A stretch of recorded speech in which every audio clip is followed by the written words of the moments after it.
వైఎస్ఆర్సీపీ అధ్యక్షుడు వైఎస్ జగన్మోహన్ రెడ్డి ఈ రోజు విజయవాడలో పర్యటించనున్నారు. భవానీపురం జోజీనగర్లో ఇళ్లు కోల్పోయిన బాధితుల్ని ఆయన పరామర్శిస్తారు. జోజీనగర్లోని వివాదాస్పద స్థలం పేరిట ఇళ్లను కూల్చేశారు అధికారులు. దీంతో సర్వస్వం కోల్పోయిన బాధితులు ఇటీవల వైఎస్ జగన్ను కలిశారు. అక్రమంగా తమ ఇళ్లను కూల్చేశారని తమ గోడు వెళ్లబోసుకున్నారు. బాధితులకు అండగా ఉంటానని హామీ ఇచ్చిన ఆయన ఈ రోజు ఇళ్లు కూల్చివేసిన ప్రాంతాన్ని పరిశీలించనున్నారు. బాధితులతో మాట్లాడి వారికి భరోసా ఇవ్వనున్నారు. విజయవాడ నడిబొడ్డున జోజీనగర్లో కోట్ల రూపాయలు విలువ చేసే 2 ఎకరాలకు పైగా స్థలం ఉంది. ముస్లిం సామాజిక వర్గానికి చెందిన వ్యక్తి 20 ఏళ్ల క్రితం ఈ స్థలాన్ని లక్ష్మీరామ కోఆపరేటివ్ సొసైటీకి విక్రయించేందుకు ఒప్పందం చేసుకున్నారు.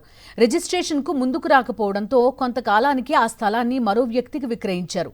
ఆ భూమి కొనుగోలు చేసిన వ్యక్తి ప్లాట్లు వేసి 42 మందికి విక్రయించి రిజిస్ట్రేషన్లు చేశారు.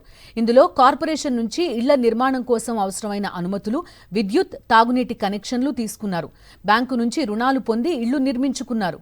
అయితే తొలుత అగ్రిమెంట్ చేసుకున్న లక్ష్మీరామ కోఆపరేటివ్ సొసైటీ తమకు అనుకూలంగా అన్ని రకాల పత్రాలు సిద్ధం చేసుకుంది. 10 ఏళ్ల క్రితం కోర్టును ఆశ్రయించిన సొసైటీ ఆ స్థలం తమదేనని వాదిస్తూ వస్తోంది. ఈ క్రమంలో సొసైటీకి అనుకూలంగా తీర్పు రావడంతో బాధితులు సుప్రీంకోర్టును ఆశ్రయించారు. కోర్టు ఆదేశాలున్నాయంటూ అధికారులు జోజీనగర్లోని 42 ఫ్లాట్లను కూల్చివేసే ప్రక్రియ ప్రారంభించారు. బుల్డౌజర్లు, పొక్లైనర్లతో ఇళ్ల కూల్చివేత చేపట్టారు.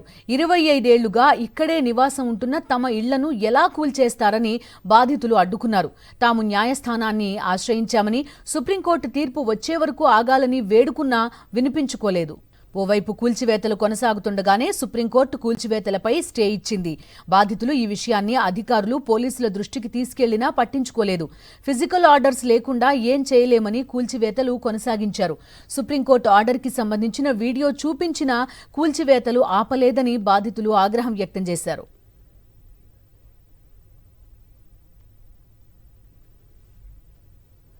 మరోవైపు బీజేపీ ఎమ్మెల్యే సుజనా చౌదరి ఆఫీస్ని ముట్టడించారు బాధితులు. ఓట్ల కోసం తమ దగ్గరకొచ్చిన నేతలు ఇప్పుడు ఎక్కడికి పోయారని ఆగ్రహం వ్యక్తం చేశారు. సుజనా చౌదరి వచ్చి తమకు న్యాయం చేయాలని ఆందోళన చేపట్టినా ఏమాత్రం ఫలితం లభించలేదు. తమ ఫ్లాట్స్ ని అన్యాయంగా కూల్చేశారని, దానికి కారణమైన లక్ష్మీరామ సొసైటీపై చర్యలు తీసుకోవాలని పోలీసులకు ఫిర్యాదు చేశారు బాధితులు. పోలీసులు కేసు నమోదు చేయకుండా వారికే వత్తాసు పలుకుతున్నారని బాధితులు ఆగ్రహం వ్యక్తం చేస్తున్నారు. తమ స్థలాన్ని కబ్జా చేసేందుకు యత్నిస్తున్న సొసైటీ వెనక ప్రభుత్వ పెద్దలు ఉన్నారని బాధితులు ఆరోపిస్తున్నారు.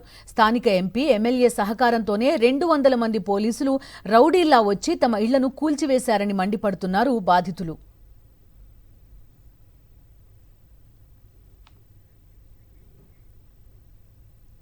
ఈ క్రమంలోనే గన్నవరం ఎయిర్పోర్ట్లో వైఎస్ఆర్సీపీ అధ్యక్షుడు వైఎస్ జగన్మోహన్ రెడ్డిని కలిసిన జోజీనగర్ బాధితులు తమకు న్యాయం చేయాలని కోరారు.